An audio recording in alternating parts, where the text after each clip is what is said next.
16 de junio de 1955. Hoy vamos a hablar de resistencia peronista, que es el periodo que se comprende entre el golpe del 55 y la vuelta de la democracia con el tercer gobierno de Perón. Y a mí me interesa que lo estudiemos porque siento que queda un poquito olvidado siempre, bueno, en el peronismo, algo que no sabemos qué pasó, y la dictadura, ¿no? Y se comprenden esos periodos de 18 años de proscripción del peronismo. Y me interesa que lo pensemos también en el mismo sentido en el que se suele pensar, que es el antesala también de los 70, ¿no? Los 70 tan estudiados, tan repetidos, tan paradigmáticos en nuestra historia, tan importantes, tienen una raíz y tienen una razón, y es todo este momento previo. También me llama mucho la atención cuando se habla desde los sectores más reaccionarios libertarios. Bueno, la violencia no empezó en el 76, ¿no? Sí, es verdad, empieza acá, y empieza en el golpe del 55. Y para analizarlo tenemos que ver un poquito qué es lo que pasó antes, cómo se llega a ese lugar, cómo se llega al nivel de violencia que son los bombardeos de Plaza de Mayo, la proscripción del peronismo, la persecución de sus militantes, la desperonización que supone todo ese proceso. El golpe del 55 llega en un momento de muchas tensiones. Tenemos que entender que no sale de un repollo, y si eso no significa que lo estemos justificando, pero significa que le estamos dando un marco. Ciertos sectores estaban ya muy enemistados con el peronismo, claramente de entrada, pero ya para el 51, para el 53 empiezan a cultivar un montón de tensiones. ¿En respuesta a qué? A las políticas peronistas, a las políticas que Perón había traído al país y que son revolucionarias en su momento. Son políticas nacionalistas, son políticas de expropiación de empresas a favor del Estado, expropiación de recursos, las cosas que conocemos que son más reivindicadas por nosotros, el movimiento peronista, los beneficios a los trabajadores, la seguridad social, la justicia social, la soberanía económica, la soberanía política. Todo eso empieza a quebrar contra los intereses de ciertos sectores. Al mismo tiempo también entendemos que el peronismo, ya después de las elecciones del segundo mandato de Perón, se vuelve imposible de vencer electoralmente. Y eso nos da un marco para entender por qué se recurre a la acción armada, por qué se recurre al golpe de Estado violento.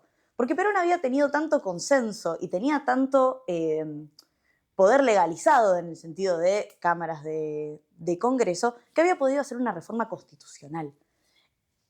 Eso te da un marco para entender cómo, bueno, no se podía hacer unas elecciones y ganarle al peronismo en este momento. Como un contexto de por qué el cambio de la Constitución implica esto electoralmente. Había tenido tanto consenso, tanta mayoría en las cámaras, que había podido hacer una reforma constitucional. Eso te implica un montón de poder legal en el Congreso. Sí. Y la reforma constitucional había enojado a un montón de gente. Cuando nosotros analizamos las fuentes de cómo se justifica ese golpe, se dice: estamos viviendo en un régimen inconstitucional. Nosotros queremos la Constitución de 1853. Queremos volver a esa Constitución. Lo hacemos porque estamos viviendo en un totalitarismo que no responde a nuestra Constitución, que es la del 53. ¿Sí? Okay. Bien. Para el 51 hay un intento de golpe de Estado, para el 53 también, y esas tensiones que se vienen viendo, Evita ya las advierte. Evita en Mi mensaje, que es un libro que escribe ella ya enferma y viendo este golpe de Estado que habían hecho en el 51, intento que no llega a ser, les dice: no se entreguen nunca a la oligarquía. Ellos nunca van a dejar de pelear por sus intereses, por los intereses imperialistas, y para lograr sacarnos esto van a tener que matarnos a todos. Y lo dice así. Y ya no van a poder matar a todos los argentinos. Realmente uno cuando lo lee se da cuenta como, bueno, lo que estaba por venir. El golpe del 55 también llega con otro tipo de tensiones. Tensiones, por ejemplo, con la iglesia y con el ejército. Claro. Y las actitudes de Perón, que empiezan a ser un poquito también más reaccionarias. Hay un famoso discurso, que es el discurso del 5x1, en el que Perón llama a los peronistas a tomar las armas en contra de cualquier actitud antiperonista para defender el proyecto nacional. No significa que esas actitudes hayan llevado a la práctica, no se han registrado ataques con armas, pero el discurso es: por cada uno de nosotros caerán 5 de ellos. Y la plaza canta: 5x1 no va a quedar ninguno. Entonces entendemos que no estaba bien la cosa.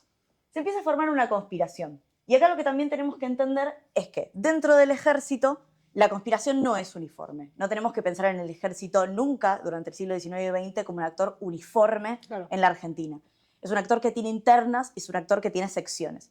Y, por ejemplo, dentro de esas secciones, la Marina siempre es la históricamente más antiperonista y la que va a protagonizar este golpe. ¿Hay alguna razón de eso?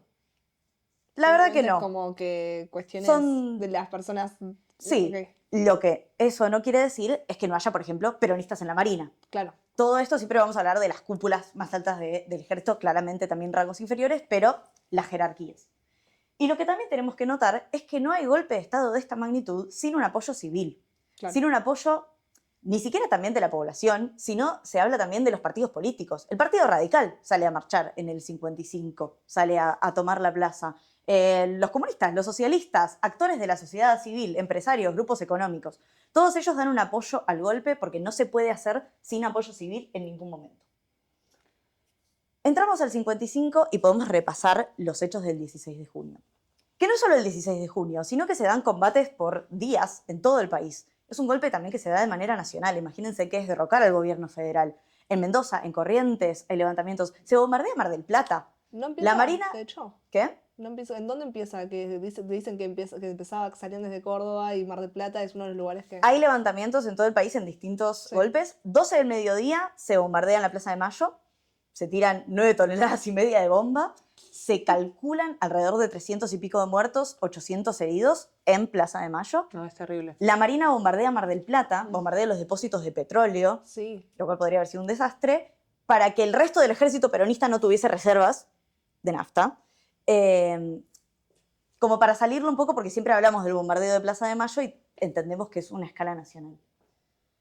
El golpe de Estado del 55 se inaugura con la presidencia de facto del general Lonardi, que tenemos que entender que es un general nacionalista, que no estaba completamente en contra de las políticas de Perón. Es un general nacionalista, un militar nacionalista, pero que sí estaba enemistado con la figura de Perón, ¿no? Se empieza a hablar mucho de la corrupción de Perón. Acá son cuando se inventan los rumores más paradigmáticos sobre la vida de Perón. Se llegó a decir que Perón había tenido una aventura homosexual con un boxeador.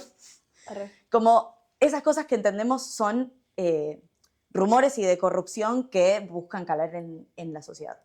Lonardi es un general que da un discurso en el que dice ni vencedores ni vencidos. Y así se inaugura la dictadura del 55, no con la desperonización más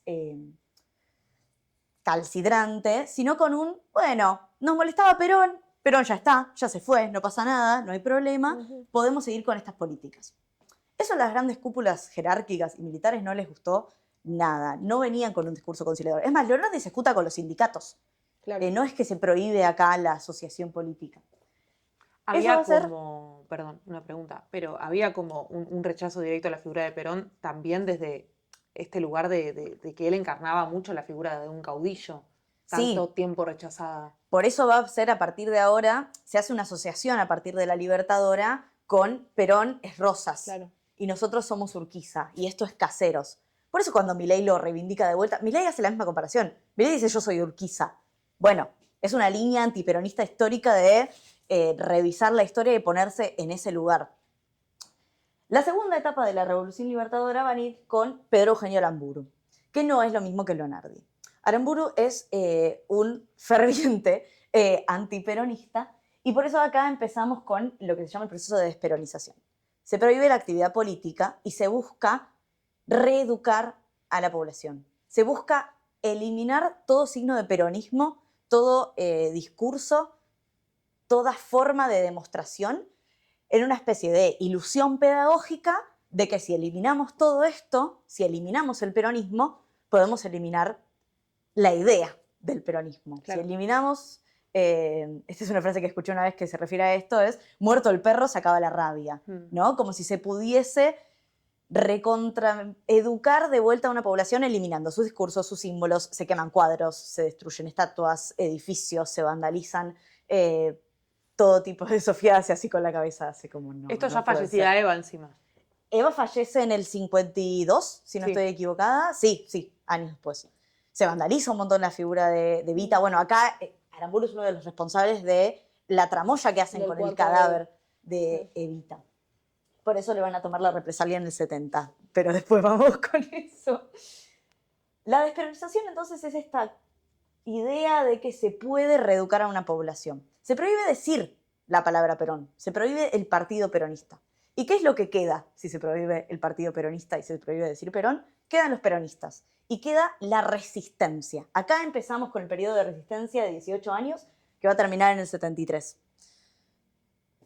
Perón manda instrucciones, no los deja solos. Si bien sí se va exilia, primero se va a Paraguay, después hace un viaje y una aventura loca por Latinoamérica y recién después de eso, pidiendo asilos políticos y diplomáticos, después de eso se instala en España. Perón manda una carta en la que no manda a tomar las armas, ¿no? También está toda esta famosa situación de, bueno, eligió el tiempo y no eligió las armas ante esta situación, pero manda la lucha activa. Resistan por todos los medios para cuando podamos volver. No se enfrenten en lo que es el fuerte de esta dictadura, que es el poder militar, no los van a matar con las armas, pero resistan en el trabajo, resistan en la huelga, resistan en producir menos, ¿no? En desgastar un poco la situación. Y eso es lo que hacen los obreros y eso es lo que hace principalmente la resistencia sindical, ¿no? Lo que queda de resistencia y lo que queda como aparato del peronismo van a ser los sindicatos, que siempre fueron esa columna vertebral, ¿no? del peronismo. Este es uno de los libros más conocidos para hablar de resistencia peronista, que se llama Resistencia e Integración, de Daniel James. Oh, sorpresa, algunos de los escritores del peronismo más reconocidos son británicos. Daniel James vino a Poan hace poco, lo queremos igual. Sí. Y escribió este libro que se llama Resistencia e Integración sobre la resistencia peronista, ¿no? Para hablar un poco sobre, bien, si no hay partido justicialista, la única organización que queda, que puede sostener esto, es el sindicato. ¿Y qué es lo que hacen los sindicatos? Bueno, empiezan a resistir en contra de también el programa económico de esta dictadura, que, oh sorpresa, tiene dentro de sus ingredientes la apertura de exportaciones, el aumento de la productividad, el recurso al FMI, cosas que ya conocemos. Y este aumento de la productividad se ve completamente resistido por las bases sindicales, ¿no? Porque hay una cosa de, no te vamos a dar más beneficios, pero ahora queremos que produzcas más. Se percibe a la dictadura como antinacional, antiindustrial y antiobrera. Pero más allá de la resistencia sindical, también hay una resistencia que se empieza a expandir fuera de ese ámbito de la fábrica y del gremio, que es la resistencia popular, ¿no? La gente empieza a tomarlo como una parte del folclore, no folclore como de una manera divertida, sino como una parte de cultura popular. Se empiezan a hacer pequeños actos de resistencia, vandalizaciones, quemar un depósito, juntarse en células de barrio. No existía Twitter, no había otra forma de organizarse si no fuese en casas, pero que no llegan a ser resistencias realmente que cambien algo. Son pequeñas células que ejercen pequeños actos de terrorismo espontáneo. Y uno de esos actos va a ser las pintadas. Y una de las pintadas más conocidas es la de transformar la insignia de la Libertadora, que es Cristo vence, por Perón vuelve. Eso es hermoso. Tal cual. Eso es hermoso. Terminada la Libertadora, entramos en otro periodo que es el de los gobiernos radicales, que lo llamamos de apertura democrática y de apertura de la actividad, pero maticémoslo. Entendemos que hay elecciones, se elige a Frondizi, que sabemos que Frondizi fue elegido a través de los votos peronistas, ¿no? Perón tiene una especie de negociación a través de cartas desde España con Frondizi para, bueno, dar los votos de los peronistas para apoyar a este gobierno, que termina siendo una decepción para esa clase obrera peronista que estaba resistiendo. Se da cierta apertura sindical, se da cierta apertura democrática. ¿Por qué? Porque este gobierno lo que quería hacer era captar a esa clase trabajadora, ¿no? Reubicarla dentro del espectro del radicalismo para alejarla del peronismo.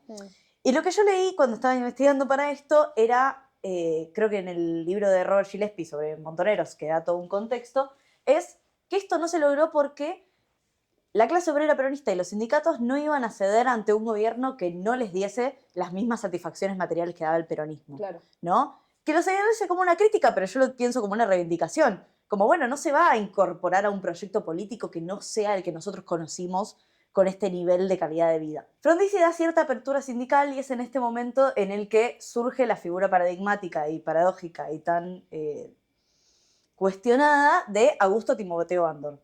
Bandor era un entrerriano, líder metalúrgico de la Unión Obrera Metalúrgica, la UOM, que empieza a hacer un ejercicio de negociación entre el gobierno, las patronales y su sindicato, y todo a través de la CGT, que sigue existiendo. O sea, durante todo esto, por eso resistencia e integración, durante todo esto, los sindicatos van a ser un actor de peso, porque van a cumplir un papel de cierta manera dual, ¿no? Al mismo tiempo que están representando a los sindicatos y un interés de una clase trabajadora, por ejemplo, en una fábrica, por ejemplo, los metalúrgicos, también son, en este momento, lo único que hay de organización peronista. Si no hay partido justicialista, los sindicatos también tienen que cumplir una especie de mandato de representar al peronismo frente al gobierno.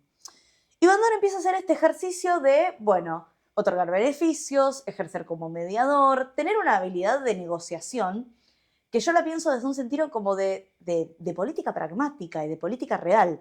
Porque lo que tenemos que entender es que una figura de negociación que logra en este momento dar algún tipo de beneficio a una clase trabajadora, empieza a ganar poder por poder mismo, y que al mismo tiempo empieza a surgir un liderazgo, porque piensen que estamos a, ¿qué?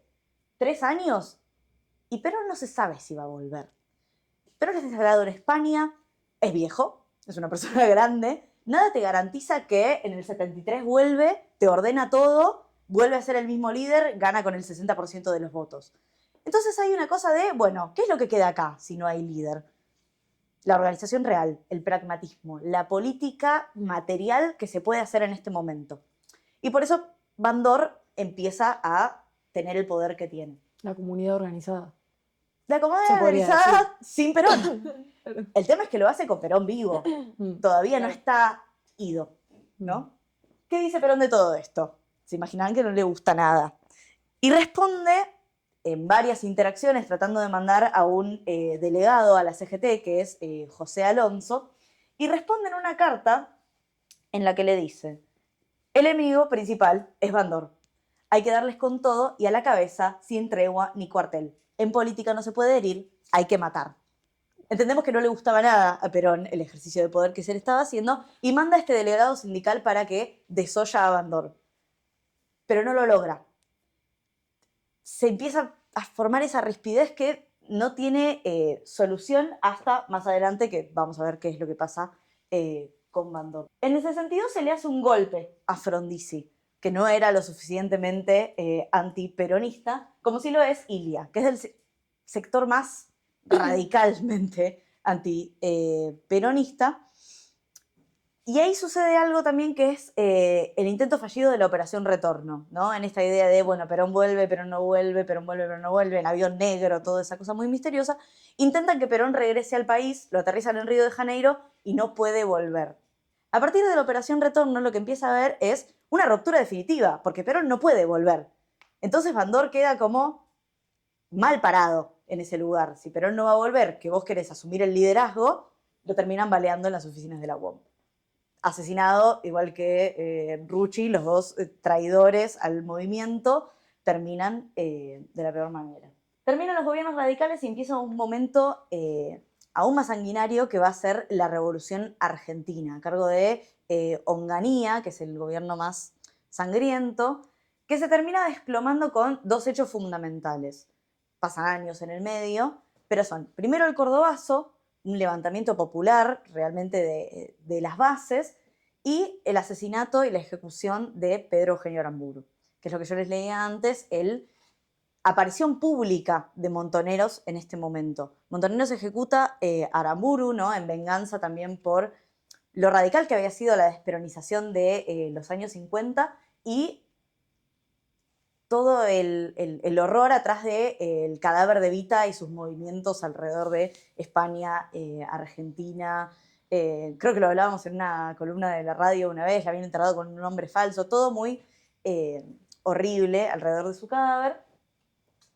En 1970, ante el asesinato de Aramburu y el Cordobazo, la dictadura de Onganía se desploma. Y entramos en el terreno de la transición democrática. Levingston, Lanusse, Cámpora, Perón. ¿Quiénes son estos misteriosos montoneros que firman un comunicado en el que se comunica la ejecución de Aramburu?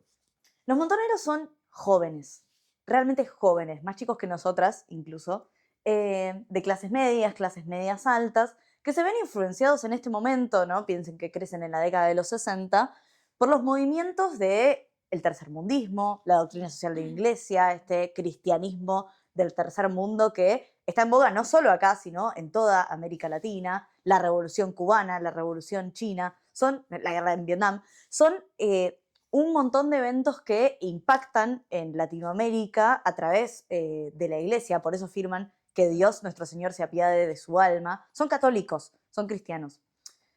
¿Y quién también se ve afectado por los movimientos tercermundistas, las revoluciones socialistas? El mismo Perón. Hay un momento, principalmente a través de las cartas con Cook, que también era un socialista que se fue a entrenar militarmente a Cuba, en el que se ve esta cierta ala, ¿no? Cook le está diciendo todo el tiempo, tomamos las armas, vos decinos y acá hacemos una revolución socialista. Bueno, son tintes que van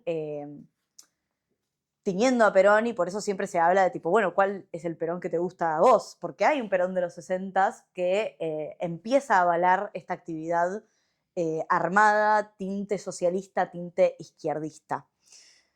Pero nunca lo termina de hacer del todo, ¿o sí? Sí, no sé, No, porque sabemos que en el 73-74 se desoye a esa izquierda peronista. claro, ¿no? los imberbes. Termina diciendo de otra ala, pero hubo un momento, la gente estaba realmente muy radicalizada en este momento, porque piensen que en Cuba lo hicieron. Claro. O sea, en toda Latinoamérica se estaban dando revoluciones de este tinte, armadas.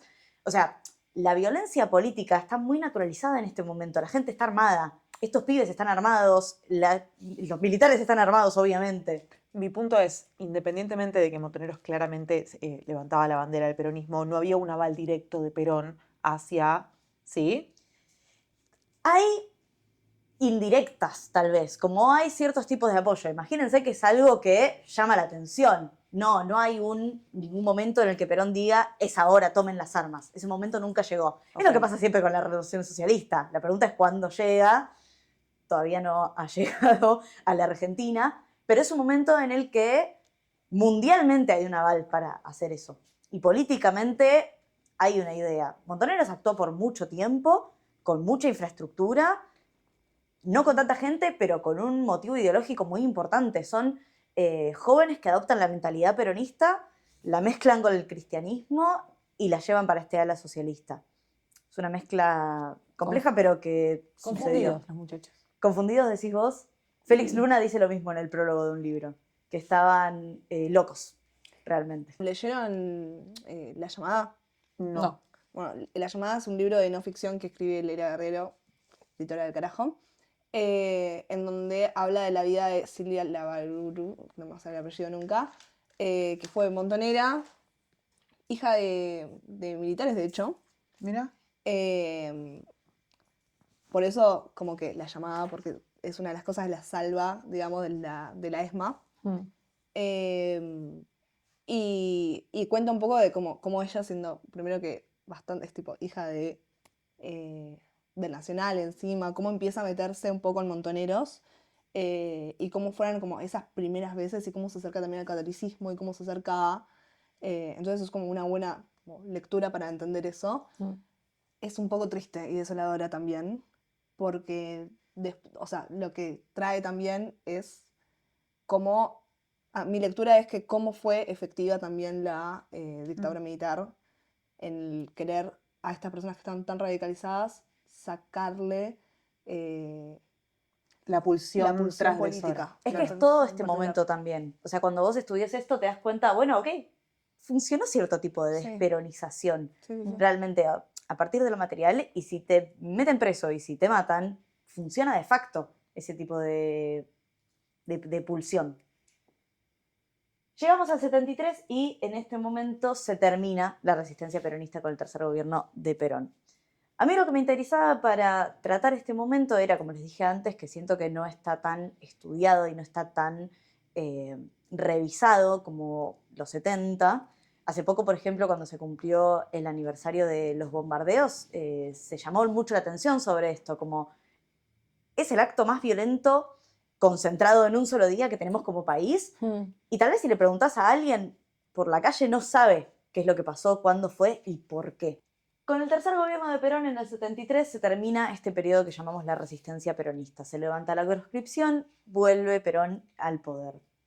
A mí me interesaba tratar este periodo, que son estos 18 años, ya les dije, como un periodo que siento que no está tan estudiado y tan revisado. Justamente hace poco, cuando se cumplió un aniversario de la Libertadora y de los bombardeos. Este año creo que de hecho con 5 se debe cumplir un número redondo, 80, 70, no soy buena para las matemáticas. Y se hablaba mucho de, bueno, no se sabe tanto, no se ha hablado tanto. Tal vez si le preguntás a alguien no sabe qué pasó el 55, por qué se bombardeó, que hubo un acto de violencia tan concentrado en un solo día que dejó un saldo de muertos sobre población civil, ¿no? Porque también estamos hablando de que jurídicamente y militarmente es otra cosa, es un crimen de guerra. ¿Como crimen de guerra? No está en un contexto de guerra, pero un crimen militar seguro. Claro. No sé tanto de derecho jurídico No pasa nada. militar. Soy solo una estudiante de historia. A mí me interesaba pensar este periodo también como esta antesala de los 70, ¿no? Osvaldo Bayer, en uno de los prólogos que escribe para Operación Masacre, él lo dice de manera explícita, ¿no? Leonardo y Aramburu son Masera y Videla de los 70, ¿no? Son la antesala de este momento, son lo que nos explica cómo se lleva esta violencia política, de tal calibre y de tal situación. Empieza acá, no es que empieza en el 76, no es que empieza en el 73, como esa pulsión de revisar. Revisemos esto, revisemos todo este momento, revisemos la proscripción. Hoy en día revisar la proscripción también significa otra cosa, significa pensar... ¿Qué significa que un candidato del peronismo esté preso? Yo no voy a ser la que diga esto es igual, Cristina Presa es igual al golpe del 55, no lo es. Claro. Pero nos invita a repensarlo como, bueno, sabemos que no es la primera vez que se emprende una desperonización, sabemos que no es la primera vez que se emprende una proscripción. Kirchnerismo nunca más. Claro, esa idea de kirchnerismo nunca más tiene casi 100 años, si la revisas de otra manera. No es la primera vez que sucede. Y es importante para pensar como, bueno, siempre que den el peronismo por muerto, se van a dar cuenta que no se puede. Siento que algo muy importante también, que no se suele pensar de primera en relación con el peronismo y de por qué justamente cuando se intentó desperonizar no se pudo desperonizar. Hubo un impacto, pero no fue el que se buscaba conseguir, que es también cómo el peronismo funciona no solo como una persona a quien fue Perón, sino también como un sentido común, una filosofía, cómo abarcó mucho más que solo un rol político dentro del Estado. Presentó una nueva forma de controlar y manejar a una nación para lo que es Latinoamérica y Argentina. Que es también el ejercicio pragmático, o sea, Perón cada vez que se presentó no sacó menos del 60% de los votos en ninguna de las elecciones, ni siquiera las de medio término, como hay algo de pensar, recién cuando hablabas del aporte que tuvo que haber, como la complicidad de alguna forma de la sociedad civil en el golpe del 55, en pensar, bueno, evidentemente todo esto ocurría que incluso uniendo a todos los sectores del radicalismo, de la oligarquía, de los liberales, de los socialistas, ya lo dije, comunistas y demás, como toda la oposición unida, no encontró otra forma de sacarlo del poder que no sea haciendo un golpe de Estado, porque las urnas no les podían ganar. También porque no se encontró un programa. Ustedes piensen, ¿cuál es el programa del antiperonismo? Ser antiperonista. Hace poco le escuchaba a Julia Rosenberg. El antiperonismo no ha sido exitoso en ejercer un programa que sea superador a la situación. Tiene un programa que es antiperonista. Y después vemos qué hacemos. O sea, el primer impulso es que esto no exista más, ¿no? Y que esto no exista más siempre sale en cada elección, ¿no? Esta es la última del peronismo, esta es la última que ya se mueren, esta es el clavo del ataúd del peronismo. Y revisando este momento, también revisando los 90, por ejemplo, revisando la dictadura, entendemos que es un movimiento que aunque lo quieran derrotar, no tiene ganas de morir.